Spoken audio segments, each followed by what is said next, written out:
So this is my problem with Tim Watts because everyone wants to praise him for being a 24-year veteran in the National Guard, despite the fact that he lied about fighting in a war that he never fought in. In fact, not only did he not fight in that war, but he left his troops as they were about to go into war. Wait a minute, let's get into it. Because Walz told the public, in the Guard, you put your community first. Everything you do is to ensure the health, safety, and welfare and security of the people, he says, of your people who are depending on you. Yet he retires at a critical time, a time when his whole battalion was about to go to Iraq and engage in war. And what does he do? Chunk up the deuce. Instead of stay there, lead them, help them, create strategies to defeat the enemy. Instead of service his battalion, he chunks up the deuce. Doesn't sound much like a leader to me. That's not somebody who cares about the safety and security of the American people. He left his men at a critical time, at a time when they were about to go into one of the most vulnerable countries in the world, Iraq, to fight their enemies. And this is one of the men you want me to vote. This is the team you all want us to vote for. This is the man y'all are praising, talking about he's a 24-year war vet or veteran from the National Guard. The same man that left his battalion as they were going into war. I bet y'all didn't know that. But what he did was he retired. Instead of stick it out, go to Iraq, make sure your men have everything they need to fight, are well equipped, have their strategies, and then retire. Or maybe even die in war as a real hero. But no, he chunks up the deuce, leaves them at a critical time, the most vulnerable time probably in their American National Guard career. And you want to tell me that this man cares for the American people? Yep, that's why he's given millions to illegal immigrants, putting them in fancy hotels while veterans and single moms are sleeping outside, struggling on welfare and minimum wage that is $7.50 in Alabama and Mississippi an hour. Jobs like waitresses and dishwashers. That's why he's giving illegal immigrants free health care and free college tuition, though we were struggling and had to drop out because we as American citizens that's been working and our parents couldn't afford it.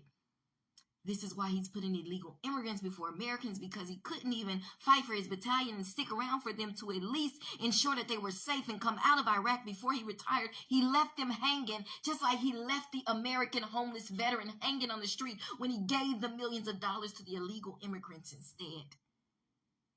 When he decided to build a $1 billion bridge in Wisconsin, or was it Minnesota, wherever he's from, to connect two parts of the state, because that's what really matters, not the struggling homeless people in California, not the veterans outside that don't have anywhere to live, not the single mamas on minimum wage, not the farmers that don't have enough to produce what they need to produce because we're not giving to the farmers like we need. No.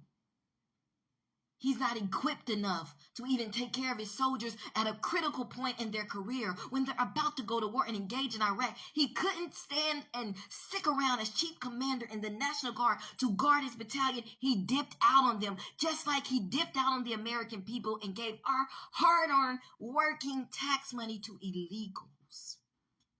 I'm not against immigrants, but it should be done the legal way. I've been working hard. People have been working hard. Though I'm not working now, I have been. Though I've been fired, I've been separated, I've been through a lot of things, but I'm a hardworking citizen, and I put into the American economy, and these people have not. He's putting $1 billion in a bridge when he could have gave it to the homeless people in California, the homeless vets, the struggling moms, could have sent the stimulus checks, but he's given $20,000 a month to illegal immigrants, free college tuition, and we can't even afford to finish college as American citizens. And you guys are praising him for 24 years? When he doesn't even care about his battalion, he left him, and he left the American people hanging in a jiffy on life support. So no, I'm not voting for Kamala or Tim Watts. I'm definitely voting for Trump and Vance. It's a no for me. And I hope you enjoyed this episode of Keeping It Real, giving you the collard greens, the mashed potatoes, candy yams, and my favorite, cornbread, buttered biscuits, buttermilk pie, sweet potato pie, potato salad, oxtails or chicken and fish if you don't want to eat pork and stuff. Yeah, I'm done. I'm done because I know I ate and I left no crumbs. There is your 10 watts for y'all. Yeah, he left his battalion while they went to Iraq, just like he left the American people that are struggling right now and gave millions to illegal immigrants and put them in fancy hotels while they're struggling, trying to pay rent, sleeping outside. Veterans that have really served the country, veterans that really went with their battalion to war, unlike him. But you guys want to praise him for his service. Meanwhile, Americans are on life support and he building $1 billion bridge in his state. And everybody else eating out the trash can. I saw an eagle the other day eating out the dumpster because the Biden administration has failed the American people. Wake up.